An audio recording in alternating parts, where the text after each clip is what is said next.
மாணவர்கள் எவரும் போதைக்கு அடிமையாகாதீர்கள்.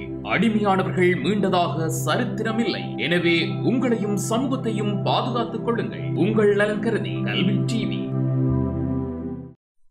வணக்கம் மாணவர்களே, நாங்கள் டான் டிவியுடைய கல்வி தொகுதி வந்துள்ளோம். குறிப்பாக உங்களுக்கு தெரியும் மாணவர்கள், நாங்கள் 7 மாணவர்களுக்குரிய பாட அலகுகள் தினந்தோறும் ஒவ்வொரு ஆசிரியரால் தினந்தோறும் கற்பிக்கப்பட்டு வருகின்றன.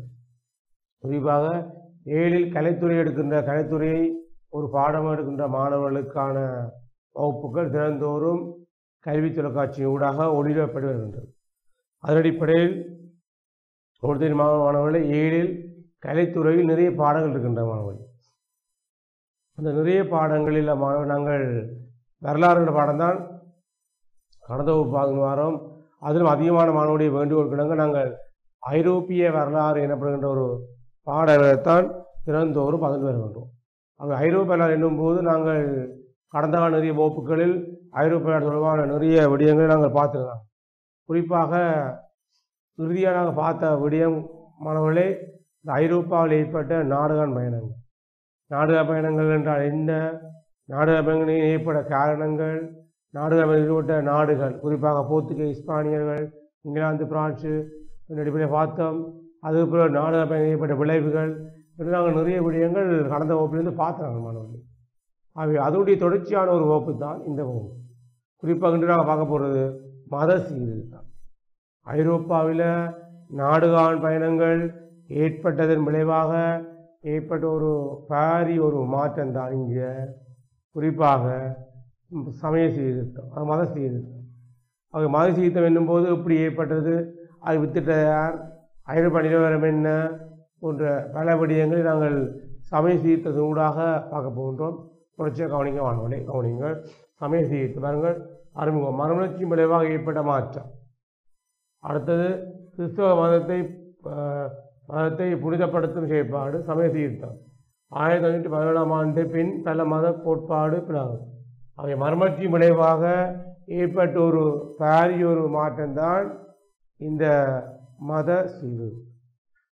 மத ரீதியான கத்தோலிக்க மதத்திலிருந்து உருவாகின புரட்டஸ்தாந்து மத சீர்திருத்தம் உருவாகுது. அவை ஐரோப்பாவில் மத ரீதியான கொள்கைகள் மேலோங்கின்ற போது அதில் இருக்கின்ற மூட நம்பிக்கைகள், அதில் இருக்கின்ற அபதீதமான நம்பிக்கைகளை களைத்தெடுந்து ஏற்படுற ஒரு மாற்றம்தான் இந்த சமய சீர்திருத்தம். குறிப்பாக கிறிஸ்தவ மதத்தை புனிதப்படுத்தும். இந்த சொற்பிரயோகத்தை பாருங்கள். கிறிஸ்தவ மதத்தை புனிதப்படுத்தும் செயற்பாடு சமய சீர்திருத்தம் ஏற்பட காரணம் அமைந்தது. குறிப்பாக 1517ஆம் ஆண்டு பின் பல மத கோட்பாடு பிளவு ஏற்பட்டது. 1517ஆம் ஆண்டு பின் பல மத கோட்பாடோடு அந்த சமய பிளவு ஏற்பட்டிருக்கின்ற மாணவர்களே. குறிப்பாக 1517ஆம் ஆண்டு கிறிஸ்தவ மதம் எனப்படுகின்ற கவனிக்க மாணவர்களே, கிறிஸ்தவம் எனப்படுகின்ற ஒரு மதம் மட்டுமே அங்கு காணப்பட்டதாகவும், பிறகு அதனுடைய கிளைகளாக கத்தோலிக்கம், புரட்டஸ்தாந்து போன்ற மதங்கள் தோன்றியதாகவும் வரலாறு சொல்லப்படுகின்றது. ஆகவே 1517ஆம் ஆண்டு பிறகுதான் ஐரோப்பாவில் சமய சீர்திருத்தம் ஏற்பட்ட ஒரு வரலாறு நாங்கள் பார்க்கலாம். அடுத்த பாருங்கள், வினாவுடைய பாருங்கள். வினாவுடையது சமய சீர்திருத்தம் ஏற்பட்டதற்கான காரணங்கள் நுணுகி ஆராய்க. சமய சீர்திருத்தம் ஏன் ஏற்பட்டிருக்கு, அதுக்காக நுணுகி ஆராய போகிறோம். பாருங்கள், ஐரோப்பாவின் நவீன கால உருவாக்கத்தில் அறிவியல் புரட்சி ஏற்படாயிற்று. ஐரோப்பாவின் நவீன கால உருவாக்கத்தில் ஐரோப்பாவானது பழைய காலத்திலிருந்து இடைக்காலத்திலிருந்து விடுபட்டு நவீன கால தோட்டம் பெறுது. நவீன காலத்தில் ஏற்பட்ட ஒரு முக்கியமான ஒரு மாற்றம்தான் சமய சீர்திருத்தம். ஆக பாருங்கள், ஐரோப்பாவின் நவீன கால உருவாக்கத்தில் அறிவியல் புரட்சி ஏற்படலாயிற்று. குறிப்பாக கிறிஸ்தவ சமய பிளவு ஏற்படலாயிற்று. அதோட அறிவிப்புரட்சி, குறிப்பாக மத குறைபாடுகள் களையப்பட்டன. அறிவிப்புரட்சி என்னும்போது மத குறைபாடுகள் களையப்பட்ட ஒரு தன்மையை நாங்கள் இங்கு காணக்கூடிய இருக்கின்றது. ஆகவே வினிப்பாருங்கள், இந்த சமய சீர்திருத்தம் ஏற்படுவதற்கான காரணங்கள், ஐரோப்பாவில் ஏன் சமய சீர்திருத்தம் ஏற்படணும், அவை அதுக்கான காரணத்தை நாங்கள் நுணுகி ஆராய போகிறோம். காரணங்கள் அடுத்த பாருங்கள், சமய காரணம் பார்க்கலாம், பொருளாதார பார்க்கலாம், அரசியல் காரணங்கள், அறிவியல் காரணங்கள் என்ற அடிப்படையில் இந்த காரணங்கள் விரிஞ்சிருக்கின்ற மாணவர்களே. வாருங்கள், சமய காரணம் பார்க்க போகிறோம். ஆகவே சமயக்காரர்கள் பாப்பரசர்களுக்கு எதிராக செய்யப்பட்டவை. பாப்பரசுக்கு எதிராக செய்யப்பட்ட குறிப்பாக பாப்பரசு செயற்பாடு அங்கே இருக்க மூடநம்பிக்கை களையப்பட்டு தான் இந்த சமய சீர்திருத்தம் ஏற்பட்டதாக சொல்லப்படுகின்றது. குறிப்பாக அடுத்து கிறிஸ்தவ வேதாகமத்தை தமக்கு ஏற்றவாறு மாற்றியவை. கிறிஸ்தவ வேதாகமத்தை இப்போ கிறிஸ்தவ காணப்படுகின்ற பைபிளில் காணப்படுகின்ற குறிப்பாக கிறிஸ்தவ புனித நூலான பைபிள் அதில் காணப்பட்ட விடயங்களை தமக்கு ஏற்றாற் போல மாற்றியதால் மார்ட்டின் லூதர், உல்ரிச் ஸ்விங் போன்ற மத சீர்திருத்தவாதிகள் தோற்றம் பெற்று சமய சீர்திருத்தத்தை ஏற்படுத்த ஒரு முக்கிய காரணம் அமைஞ்சிருக்கு நாங்கள் காணக்கூடியா இருக்கின்றது. இங்கு அடுத்து மக்களின் நிதி எதிர்ப்பு உணர்ச்சி. இப்போ அதாவது மக்கள்கிட்ட வேண்டின வரிப்பணங்கள், மக்கள்கிட்ட வேண்டுகிற வரிகள் எல்லாத்தையும் இவர்கள் நம்முடைய சுகம வாழ்க்கைக்கு பயன்படுத்திய அடிப்படையில்தான் இங்கே குறிப்பாக பாருங்கள் மக்களுடைய எதிர்ப்பை பெறக்கூடிய நிலை ஏற்பட்டிருக்கின்றது. அடுத்த பாருங்கள் கிறிஸ்தவ திருச்சபைகள் அதிகாரத்தை தக்க வைத்தல். கிறிஸ்தவ திருச்சபை மகனையோனும் நம்முடைய அதிகாரம் தக்க வைக்கிற செயற்பாடில் மும்முரமாக ஈடுபட்டார். அது மும்முரமாக ஈடுபட்ட அடிப்படையில் அதிகாரம், பதவி ஆசைகள், நிறைய வரி மக்கள் ஆரம்பிட்டது, தானோண்டித்தனமாக செய்யப்பட்டது போன்ற காரணங்கள் இங்கே மதசீர்திருத்தம் ஏற்பட முக்கிய காரணம் அமைத்திருக்கின்றது. அடுத்த பாருங்கள் பாதிரிமார்கள் சுயாதீன செயற்பாடு. பாதிரிமார்கள் சுயாதீனமாக செய்யப்படுகிறது, தன்னிச்சையான முடிவெடுக்கிறது. அது பாவம் பண்ணி புத்தகங்களை மக்களிடம் கொடுத்து மக்களை படிக்க தூண்டுறது, அதோட மக்கள்கிட்ட வரிப்பணம் வேண்டி பாவங்கள் களைய முடியும் என்ற ஊழல் நிறைந்த நிர்வாகம், சீர்கேட நிர்வாகம், வெளிப்படை தன்மையற்ற போன்ற செயற்பாடுகள் மத சீர்திருத்தம் ஏற்பட முக்கிய காரணமாக அமைஞ்சிருக்கின்ற மாணவர்களே. சமய காலத்தில் பாருங்கள் குறிப்பாக பாப்பரசர்களுக்கு எதிராக செய்யப்பட்டமை ஒரு முக்கிய காரணமாக இங்கு அமைகின்றது. அதோட கிறிஸ்தவ வேதாகமத்தை தமக்கு ஏற்றவாறு மாற்றியமையும் முக்கியமான ஒன்றாக விளங்குகின்றது. அதோட மக்களின் நிதி எதிர்ப்பு உணர்ச்சியும் இங்கே சமயத்திட்டம் ஏற்பட முக்கியமான காரணமாக அமைகின்றது. அதோட கிறிஸ்தவ திருச்சபைகள் அதிகாரத்தை தக்க வைக்கிறதுக்கான செயற்பாடு முன்னெடுத்தார்கள். அதோட பாதிரிமார்கள் சுயாதீனமாக தன்னிச்சையாக தான் ரோண்டிச்சனமான ஒரு செயற்பாடு முன்னெடுத்தவையும் சமய சீர்திருத்தம் ஏற்பட மிகப்பெரிய காரணம் அமைச்சிருக்கின்றது. குறிப்பாக அவை சமய காரணங்கள் இவ்வளவு அமைகின்றது. அடுத்த சமய காரணத்தை தொடர்ச்சியாக பாருங்கள்.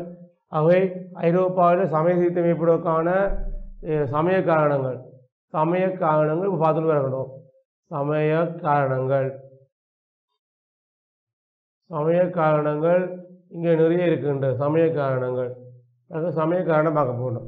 பாருங்கள் பாப்பரசுகளின் வன்முறை செயற்பாடு. அது பாப்பரசுகள் மக்கள் துன்புறுத்தி வரியார விடுறது, மக்கள் தமக்கு எதிராக கருத்து தெரிவித்தால் அவர்கள் எப்படி சிறையில் அடைப்பது, அல்லது சீர்கேடு நிர்வாகம் மேற்கொள்வது, அது மக்களை அடிமையை போல நடத்தி கொள்வது போன்ற செயற்பாடுகள் இங்கே சமய சீர்திருத்தம் ஏற்பட காரணம் அமைச்சுக்கின்றது. அதோட குறிப்பாக பாப்பரசர் பதவியின் மதிப்பு குறைவடைந்தமை. பாப்பரசர், போப்பாண்டவர்கள் போன்றவரெல்லாம் கிறிஸ்தவ சமயத்தில் ஒரு முக்கியமான ஒரு பதவி இருக்கிறார்கள். அப்படிப்பட்ட அவர்களுடைய பதவியுடைய கௌரவம் மற்றது அவருடைய சுய மதிப்பு, அவருடைய செயற்பாடு எல்லாம் ஒரு மக்களுக்கு ஏற்புடைய அமைந்ததாக இந்த சமய சீர்திருத்தம் ஏற்பட காரணம் அமைஞ்சிருக்கின்றது.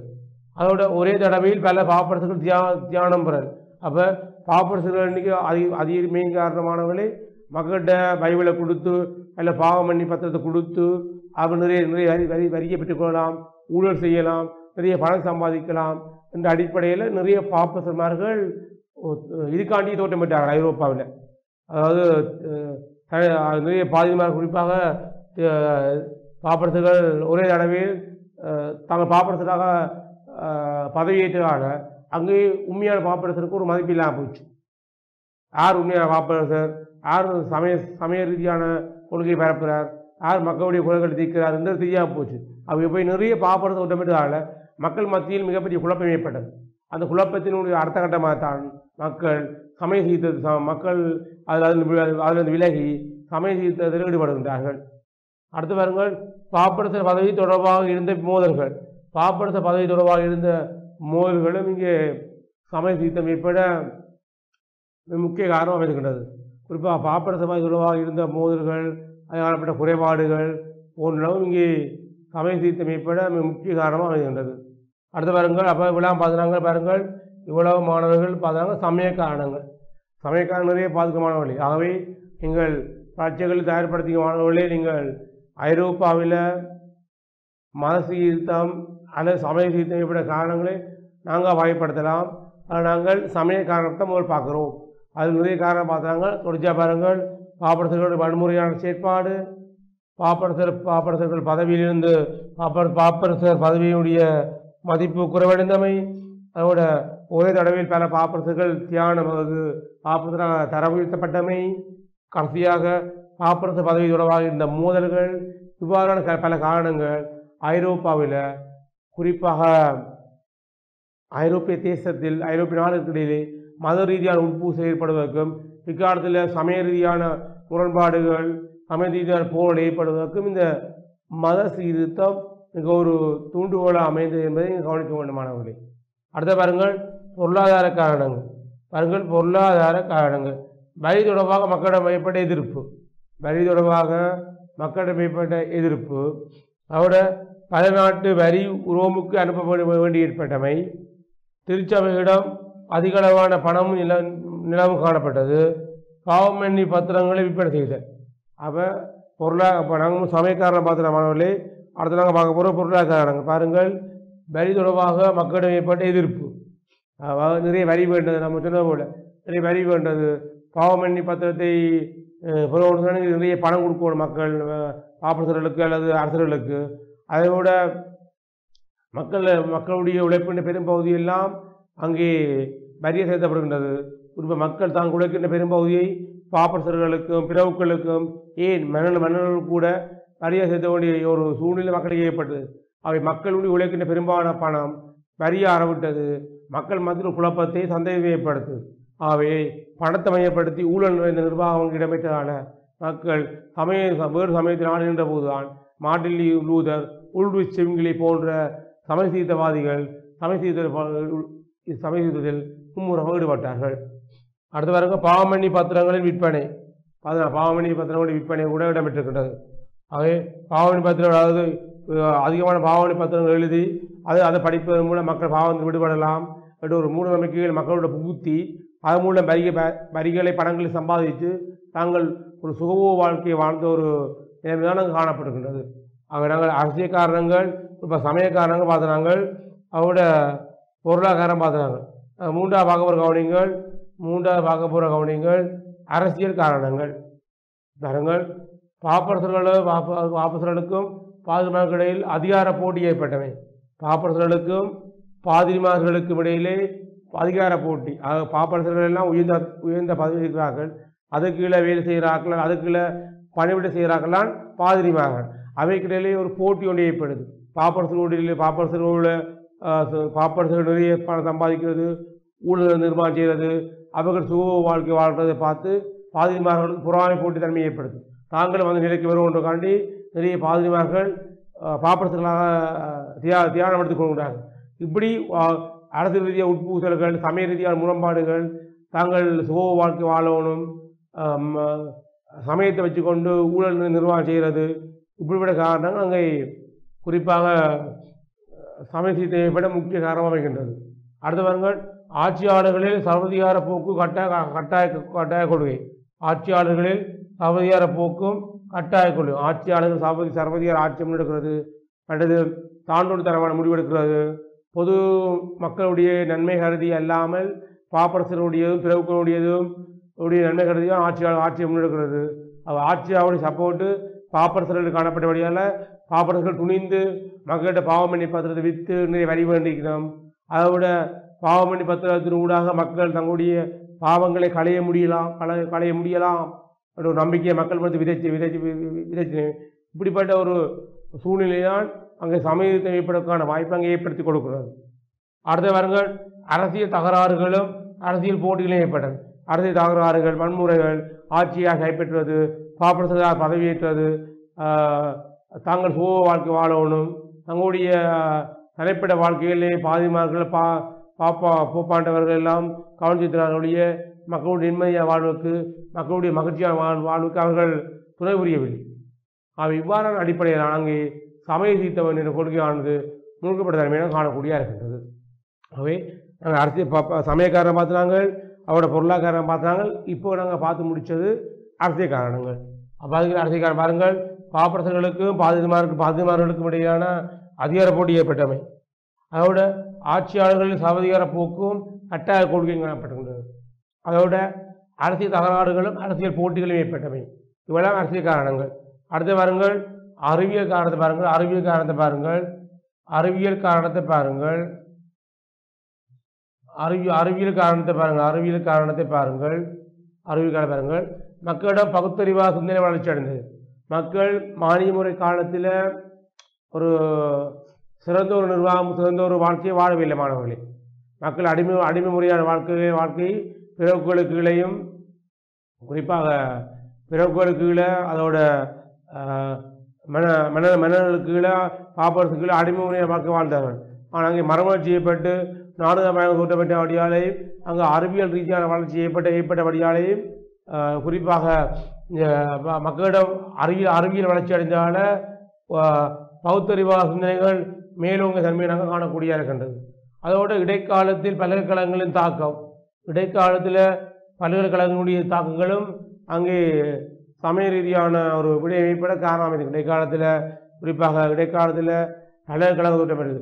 குறிப்பாக நீங்கள் இத்தாலியில் பொலஞ்சா, பாதுவா, பிரான்சில் பாரிஸ், இங்கிலாந்தில் ஆக்ஸ்போர்ட், கேம்பிரிட்ஜ் போன்ற பல்கலைக்கழகங்கள் தோற்றமிட்டமையும், அங்கே மக்கள் மத்தியில் அறிவியல் வளர்ச்சி அடையும், மக்கள் அறிவியல் சிந்தித்து பௌத்தறிவா சிந்தனைகளை மேலோங்கி காணப்பட்டமையால்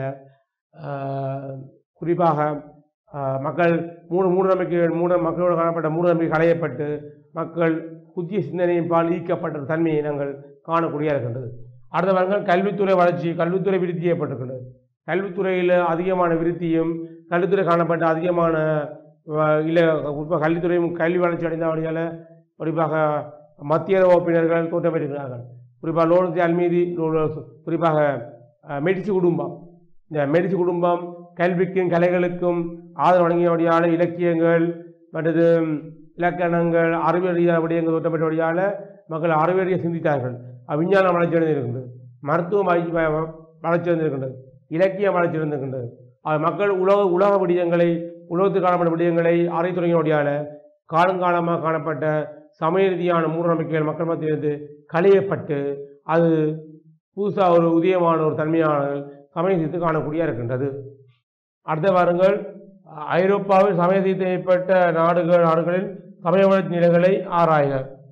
அதுபோல் கவனிங்க மாணவர்களே, அதுபோல் கவனிங்கள். இந்த கேள்வி பார்த்தா மாணவர்கள் கேள்வி பாருங்கள், கேள்வி முக்கியம், கட்டாயம் பெறக்கூடிய கேள்வி மாணவர்களே. நீங்கள் அடிக்கடி பார்க்க வேண்டிய ஒரு கேள்வியும் கூட. ஐரோப்பாவில் மறுமலர்ச்சி ஏற்பட்ட அப்புறம் ஏற்பட்ட விளைவுகள் நிறைய இருக்கின்றது.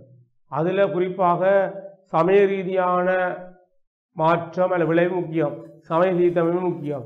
குறிப்பாக சமய சீர்திருத்தம் என்னும்போது ஐரோப்பாவில் சமய சீர்திருத்தம் கத்தோலிக்க மதத்திலிருந்து காணப்பட்ட குறைபாடுகளை அல்லது மூடநம்பிக்கைகளை களையப்பட்டு புரட்டஸ்தாந்து மதம், மார்ட்டின் லூதர், உல்ஃப் சுங்லி போன்றோரால் ஒரு சமய சீர்திருத்தவாதிக்கான தோற்றம் பெறுகின்றது. அவ்வாறு சமய சீர்திருத்தம் 1517ஆம் ஆண்டு பிறகு ஐரோப்பாவில் புதிய சமய சீர்திருத்தவாதம் செய்யப்பட்டது, தோற்றமிட்ட தன்மையை நாங்கள் காணக்கூடிய இருக்கின்றது. ஆகவே ஐரோப்பாவில் சமய சீர்திருத்தம் ஏற்பட்ட காரணங்கள் நான்காக பிரிக்கலாமானவர்களே. ஒன்று சமய காரணங்கள், பொருளாதார காரணங்கள், அரசியல் காரணங்கள், இறுதியாக அறிவியல் காரணங்கள் என்ற அடிப்படையில் நாங்கள் சமய சீர்திருத்தத்தை நாங்கள் பிடித்து வச்சுக்கின்றோம். அடுத்த கேள்வி ரெண்டாவது கேள்வி பாருங்கள். ஐரோப்பாவில் சமய சீர்திருத்தம் ஏற்பட்ட நாடுகளின் சமய வளர்ச்சி நிலைகளை ஆராய்க. ஐரோப்பாவில் சமய சீர்திருத்தம் ஏற்பட்ட நாடுகளின் சமய வளர்ச்சி நிலைகளை ஆராயணும்.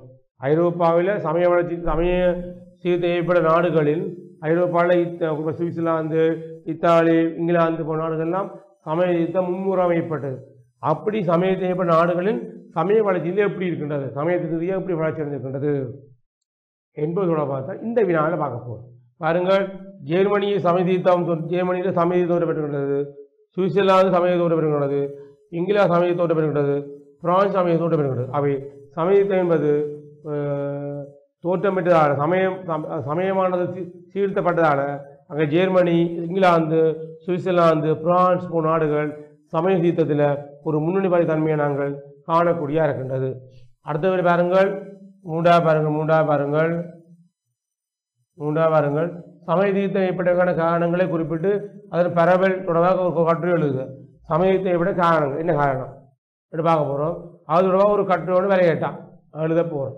அப்படியும் கேள்வி வரலாம். சமயத்தை விட காரணங்கள் பார்க்கணும். அது கூப்பிட அது அது பரவல் சமயத்தை எப்படி என்ன காரணம் அது எப்படி பரவிச்சு மற்ற நாடுகள் என்று பார்க்க போகிறோம். அதுக்கு முதல் ஆரம்பிக்கும். மாணவர்களே, எந்த ஒரு வினாவை எடுத்துக்கொண்டாலும் நீங்கள் கற்று வினாக்களாக இருக்கலாம் அல்லது சுருவி வினாவாக இருக்கலாம். எல்லாத்துக்கும் மாணவர்களே அறிமுகம் கொண்டு இருக்கின்றது. நீங்கள் அறிமுகத்தை கேள்விக்கு ஏற்ற மாதிரி தரமாக கொடுக்குற போது தான் மற்ற அந்த கேள்விக்கான விடைகளை நீங்கள் ஒழுங்கு எழுதி கொண்டு போகக்கூடியதாக இருக்கும். அது அறிமுகம் என்பது எந்த பரீட்சைக்கும் ஒரு முன்னுதாரணமாக விளங்கும். அப்போ அறிமுகம் தான் உங்களுடைய விடைக்கான ஒரு முன்னுதாரணம். கேள்வியை வாசிக்கிறீங்கள், அந்த கேள்விக்கு ஏற்றால் அறிமுகம் கொடுக்க வேண்டும். அதுபோல் சொல்ல வந்த விடயங்கள் நீங்கள் தொகுத்தோ இல்லை விளக்கியோ எழுத வேண்டும். இங்கே பாருங்கள், அறிமுகத்தை பாருங்கள். 17ஆம் நூற்றாண்டில் தோன்றிய ஒரு பெரும் இயக்கத்தை சமய தீர்த்தம் இயக்கம் என்று அழைக்கின்றோம். 17ஆம் நூற்றாண்டில் தோன்றிய மிகப்பெரிய ஒரு இயக்கம் இருக்கலாம், அதுதான் சமய தீர்த்தம் என்று அழைக்கப்படுகின்றது. அதோட கிறிஸ்தவ சபைக்கு எதிராக பெரும் எதிர்ப்பு, கிறிஸ்தவ சபைக்கு எதிராக பெரும் எதிர்ப்பு தோன்றியமையும் அது பாப்பரசர்களுடைய செயற்பாடு, பாதிரிமாட செயற்பாடு மற்றும் போப்பாடு செயற்பாடும் இங்கே சமய சீர்திருத்தம் ஏற்பட முன்னுதாரணம் அமைந்திருக்கின்றது. அதோட புரட்டஸ்தாந்து கிறிஸ்தவ சமய எழுச்சி இயக்கம், புரட்டஸ்தாந்து கிறிஸ்தவ சமய எழுச்சி இயக்கமும் தோற்றப்படுகின்றது. அதோட சமய சீர்திருத்தம் எனப்படுகின்றது. அவை வேணாம் அறிமுகம் பாருங்கள். 17ஆம் நூற்றாண்டில் தோன்றிய ஒரு பெரும் இயக்கத்தை சமய சீர்திருத்தம் இயக்கம் என்று அழைக்கின்றோம். 17ஆம் நூற்றாண்டில் தோன்றிய ஒரு பெரும் இயக்கத்தை நாங்கள் சமய சீர்திருத்தம் என்று அழைக்கின்றோம். குறிப்பாக கிறிஸ்தவ சபைக்கு எதிராக, கிறிஸ்தவ சமயத்தினுடைய மூடநம்பிக்கை எதிராக, அதாவது அதனுடைய மூடநம்பிக்கை அடையணும் என்ற காரணத்தான் இது தோற்றமிடமையாக காணலாம். புரட்டஸ்தாந்து குறிப்பாக புரட்டஸ்தாந்து கிறிஸ்தவ சமய எழுச்சி இயக்கம் தோற்றப்படுகின்றது. அதோட சமய சீர்திருத்த இயக்கம் எனப்படுகின்றது. இவ்வளவும் ஒரு அறிமுகம். சமய சீர்திருத்தத்தில் கேள்வி போய் வந்தால் இப்படி ஒரு தெளிவான ஒரு முகவரி ஒன்று கொடுக்க வேண்டும். அடுத்த பாருங்கள், முகவரிக்கு அடுத்த பாருங்கள் காரணங்கள். சமயத்தை இப்படிக்கான காரணங்கள் பார்க்க போகிறோம். பாருங்கள் காரணங்கள். போப்பாண்டவர்களின் அரசியல் தலையீடு. நம்ம பார்த்த நாங்கள் சமய ரீதியான காரணங்கள், பொருளாதார காரணங்கள், அரசியல் காரணங்கள், அறிவியல் காரணங்கள் பார்த்துமே இல்லவா, அந்த காரணங்களை தொகுத்து எழுத போகிறோம். இப்போ உங்களுக்கு கேட்கப்பட்ட கேள்வி ஐரோப்பாவில் சமயத்தை இப்படிக்கான காரணங்கள் குறிப்பிட்டு அதை பெற வேண்டும். காரணங்கள் நீங்கள் நம்ம விளங்கப்படுத்த போல சமய காரணம் ஒரு 2 பந்தியோ அல்லது பொருளாதார காரணங்கள், அரசியல் காரணங்கள், அறிவியல் காரணம் ஒரு பந்தி வந்திருக்கணும் போகலாம். சில பேர் அப்படி சில அந்த மேல்நிலை கூட ஒழுங்காக எழுதுவாங்க. சமய ரீதியாக காரணம் இருக்குன்னு எழுதுறது, படித்து ஒழுங்குல பொருளாதாரம் எழுதுறது, ஒரு அரசியல் காரணம் எழுது, இறுதியாக அறிவியல் காரணம் எழுது, அப்படி எழுதக்கூடியா இருக்கும். என்ன சில பேர் எல்லாத்தையும் கலந்து எழுதுவாங்க. சமயம் பெறும், அதுக்குள்ள அரசியல் பேரும் அறிவியல் பேரும் எல்லாம் கலந்து எழுதுவாங்க. ஒரு பந்திக்குள்ளே எல்லாம் கலந்து வரும். நீங்கள் ஒழுங்கான முறை எழுதுகின்ற போது சமயக்காரம் ஒரு 2 பந்தி எழுதுறீங்க. ஒரு அரசியல் காரணங்கள், அதோட பொருளாதார காரணங்கள், அறிவியல் காரணம் எழுதுகின்ற போது திருத்திரவல் இலகுவாக இருக்கும். நீங்களும் ஒழுங்கான முறையில் எழுதிக்கொண்டு போவீங்கள். அவை இப்படி எழுதும் போது நீங்கள் ஒழுங்கு தன்மை பேண வேண்டும். எல்லாம் கலந்து எழுதாமல் ஒரே குழப்பி அடிக்காமல் ஒழுங்காமல் எழுதுகின்ற போதுதான் நீங்கள் சிறந்த பொறுப்பை பெறலாம். பாருங்கள், போப்பாண்டவர்களின் அரசியல் தலையீடு. மறுமலர்ச்சி இயக்கம் மக்களிடையே பெரும் விழிப்புணர்வை ஏற்படுத்தியது. மறுமலர்ச்சி இயக்கம் மக்களிடையே பெரும் விழிப்புணர்வை ஏற்படுத்தியது. குறிப்பாக மறுமலர்ச்சி இயக்கம் தோற்றப்பட்டதால் மக்கள் மத்தியில் அறிவியல் சிந்தனைகள், புதிய விடயங்கள் அறிவு ஆர்வம், அதோட நாடுகாண் பயணங்கள் கூட இந்த முக்கிய காரணம். நாடுகாண் பயணம் ஏற்பட்ட மூலம் உலக உருண்டை ஆன கருத்துக்களும் உலகம் பற்றிய கருத்துக்களும், அதோட இந்த வைத்தியத்துறை மறுமலர்ச்சி மூலம் வைத்திய துறைகள் மற்றது விஞ்ஞானத்துறை ஏற்பட்ட மாற்றங்கள், கல்வித்துறை ஏற்பட்ட மாற்றங்கள் போன்றோம் இங்கே ஐரோப்பாவில் சமய சீர்திருத்தம் ஏற்பட முக்கியமான ஒரு காரணம் அமைகின்றது. அதோட திருச்சபையின் குற்றங்கள் களையப்பட்டமை, திருச்சபை போப்பாளருடைய குற்றங்கள் களையப்பட்டமையும் காணக்கூடிய இருக்கின்றது. அதோட பகுத்தறிவாத சிந்தனைகள் களையப்பட்டு மக்கள் சுயமாக சிந்திக்கின்ற அறிவு வளர்ச்சி அடைந்துகின்றது. சிலுவை யுத்தங்கள் ஏற்படுகின்றன. குறிப்பாக கிறிஸ்தவர்களுக்கும் அதோட கிறிஸ்தவர்களுக்கு ஏற்பட்ட அந்த யுத்தம் சிலுவை யுத்தம் பற்றி இருக்கின்றது. சிலுவை யுத்தம் அதோட குருமார்கள் ஆடம்பரம், போப்பாண்டவர்கள், பாதிரிமார்கள் போன்ற ஆடம்பர வாழ்க்கை, அவர்கள் பாவமணி பத்தத்தை கொடுத்துட்டு மக்கள் நிறைய பணம் வேண்டி அவர் உல்லாச வாழ்க்கை வாழ்கிறது.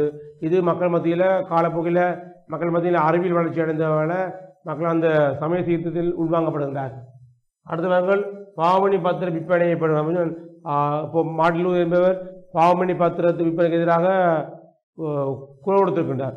அந்த குரல் கொடுத்த விளைவாக பாவமணி பத்திரத்தை கூறப்பட்ட விடயங்களையும் அதில் கூறப்பட்ட சில கருத்துக்களை விமர்சித்து அவரால் உருவாக்கப்பட்ட சமய சீர்திருத்தமாக அமைகின்றது. அதோட திருச்சபையின் எல்லையற்ற அதிகாரம் அறிவிதிப்பு. திருச்சபைமார்கள் கோட்பாடுகள் எல்லாம் தாங்கள் சுகோர வாழ்க்கை வாழணும், ஆடம்பர ரீதியான வாழ்க்கை வாழணுக்காண்டி மக்கள்கிட்ட பாவமணி பத்திரத்தை கொடுத்துட்டு மக்களின் மூடநம்பிக்கையின் பால் ஈர்க்கப்பட்டு அவர் செயற்பாடு முன்னிருக்கின்றார்கள். அடுத்தது கல்வித்துறையின் ஊடாக ஏனைய துறைகள் வளர்ச்சி வந்தது. கல்வித்துறை ஊடாக ஏனைய துறைகள் வளர்ச்சி தன்மையை நாங்கள் கல்வி ஊடாக இலக்கியம் வளர்ச்சி வந்திருக்கின்றது. கவனிங்கள், இலக்கியம். அடுத்தது இலக்கியம், விஞ்ஞானம். அடுத்தது வைத்தியம், விஞ்ஞான ஊடாக வைத்தியம் வளர்ச்சி வந்தது. வைத்தியம். அதோட அறிவியல் வளர்ச்சி. இப்படி நிறைய விடயங்கள் கல்வியூடாக வளர்ச்சி ஏற்படுத்தியதால் அங்கே மக்கள் மூடநம்பிக்கையிலிருந்து விடுபட்டு சுயமாக சிந்திக்கின்ற ஒரு ஆற்றல், அறிவு ரீதியான ஒரு சமுதாயமான தோற்றமிடமே காணக்கூடிய இருக்கின்றது. அடுத்து தேசிய அரசுகள் தோற்றப்பட்ட, குறிப்பாக ஏனாத தேசிய நாடு உதயம் பெறுவது. ஒரு தெரியும், மானியமுறை காலத்தில் நாடுகள் உதயம் பெறவில்லை, எல்லாம் சிறிது நிலப்பரப்பு காணப்பட்டது. ஆனால் மறுமலர்ச்சி செய்யப்பட்ட விளைவாக அங்கே நாடுகள் பயணங்களின் விளைவாகவும் தேசிய அரசியல் தோற்றப்பெறும். குறிப்பாக இங்கிலாந்து, போர்த்துகல், இஸ்பானியா, ஒல்லாந்து என்ற அடிப்படையில் நாடுகள் பயணங்கள் என்ற அடிப்படையில் நாடுகள் தோற்றம் பெற்று அது தேசிய அரசுகளாக உதயமாகின்றது. தேசிய அரசுகள் உதயமான மட்டும் இல்லாமல் ஒவ்வொரு நாடுகள் அல்ல ஒவ்வொரு தேசிய அரசுகளும் தங்களுடைய மதத்தை முன்னிலைப்படுத்துவோம் என்றுக்காண்டி மத ரீதியாக கொள்கைகள் உருவாக்குகிறார். குறிப்பாக போர்த்துகேயர்கள் கத்தோலிக்க மதத்தை முன்னிலைப்படுத்துகிறார்கள், இஸ்பானியர்கள் புரட்டஸ்தாந்து மதத்தையும், ஒல்லாந்து புரட்டஸ்தாந்து மதத்தையும், இங்கிலாந்து கிறிஸ்தவ மதத்தையும் முன்னிலைப்படுத்தி சமய ரீதியான கொள்கைகளை மும்முரமாக பரப்புகிறார்கள். அதுவும் இங்கே ஐரோப்பாவில் சமயத்தை ஏற்பட காரணங்கள். ஆகவே இவ்வளவும் ஐரோப்பாவில் சமயத்தை ஏற்படுவதற்கான ஒரு மிகப்பெரிய நீண்ட காரணமாக அமைகின்ற தன்மையாக காணக்கூடிய இருக்கின்றது. இது முக்கியம். ஐரோப்பாவில் சமயத்தை ஏற்பட காரணங்கள் அப்போ பார்த்தீங்களா, சமயத்தை ஏற்படுவதற்கான காரணம் குறிப்பிட்டு அதனுடைய பரவல், அதாவது குறிப்பிடக்கூடும். சமயத்தை ஏற்படுது, அது எப்படி பரவடையுது, அதாவது உங்களுக்கு குழப்பம். அது குறிப்பாக நீங்கள் குழப்பி எழுதாமல் விளக்கம் எழுதுகின்ற போது சொந்த புள்ளிகளை பெறக்கூடிய இருக்கு. அடுத்த பாருங்கள், அடுத்த பாருங்கள், மூன்றாவது கேள்வி பார்க்குறாங்க. நாலாவது கேள்வி பாருங்கள்.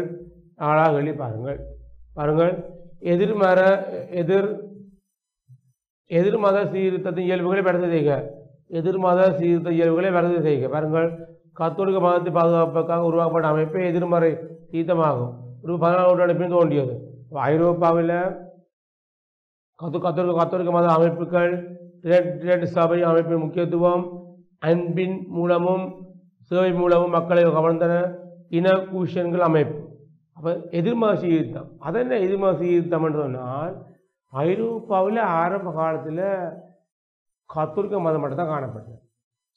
அதில் இருக்கின்ற மூடநம்பிக்கைகளை களைந்து உருவாக்கப்பட்டுதான் இந்த எதிர்மத சீர்திருத்தம், சமய சீர்திருத்தம் சொல்லுவாங்க. கவனிங்கள், கத்தோலிக்க மதத்தை பாதுகாப்புக்காக உருவாக்கப்பட்ட அமைப்பே எதிர்மத சீர்திருத்தமாகும். இப்போ 14ஆம் நூற்றாண்டு தோன்றியிருக்கிறது. அதோட கத்தோலிக்க மத அமைப்புகள் இங்கே தோற்றப்பட்டிருக்கின்றது, மத ரீதியாக கொள்கை முன்னிலைப்படுத்தி. அதோட டிரன் சபை அமைப்பின் முக்கியத்துவம் இங்கே முக்கியப்படுகின்றது. அத்துடன் அன்பின் மூலமும் சேவை மூலமும் மக்களை கவர்ந்தது. அன்பின் மூலமும் அன்பினாலையும் அவர்களோடு அரவணைத்து அன்பு, கருணை, இரக்கம் போன்ற உயர்வான பண்புகளை மக்கள் மத்தியில் பரப்பி தங்களோட சமயத்தை முன்னிலைப்படுத்தும் செயற்பாடையும் ஈடுபட்டிருக்கின்றார்கள். அதோட இன குவிஷன் அமைப்புகளும் இங்கே சமய ரீதியான கருத்துக்களுக்கு முக்கியத்துவம் கொடுத்திருக்கிறார்கள். இவ்வாறு ஐரோப்பாவில் எதிர்மத சீர்திருத்த இயல்புகள், அதாவது பிற மத சீர்திருத்த இயல்புகள் அமைந்த தன்மையை நாங்கள் காணக்கூடிய இருக்கிறது. அடுத்த பாருங்கள், அஞ்சாவது கேள்வியை பாருங்கள். மத சீர்திருத்த இயக்கத்தால் ஏற்பட்ட விளைவு. உங்களுக்கு தெரியும், எந்த ஒரு நிகழ்வுக்கும் எந்த ஒரு சம்பவத்துக்கும் கட்டாயம் இருக்குமானவர்களே விளைவு ஒன்று இருக்குமானவர்களே. அது நன்மையாக விளைவாக இருக்கும், அதை விட தீமையான விளைவாக இருக்கும். நாங்கள் இப்போ பார்க்க போகிற விளைவுகள் பொதுவான விளைவுகள். ஐரோப்பாவில் சமய சீர்திருத்தம் ஏற்பட்டதால் ஏற்பட்ட விளைவுகள் பார்க்க போகிறோம். பாருங்கள் மாணவர்களே, பாருங்கள் 15ஆம் நூற்றாண்டின் பின் தோற்றம் பெற்றது. பொதுவாக மத சீர்திருத்த பாருங்கள் அறிமுகமாக எழுதணும். 15ஆம் நூற்றாண்டு பின் தோற்றம் பெறுகின்றது. அதோட அரச பொருளாதார சமய கலாச்சார விளைவு தோற்றம் பெறுகின்றது. அரச பொருளாதார சமய கலாச்சார விளைவு தோற்றம் பெறுகின்றது. அதோட ஏனைய கண்டங்களிலும் இதன் விளைவுகள் ஏற்படுகிறது. ஏனைய கண்டங்களிலும் இதனுடைய விளைவுகள் ஏற்பட்டுகின்றது.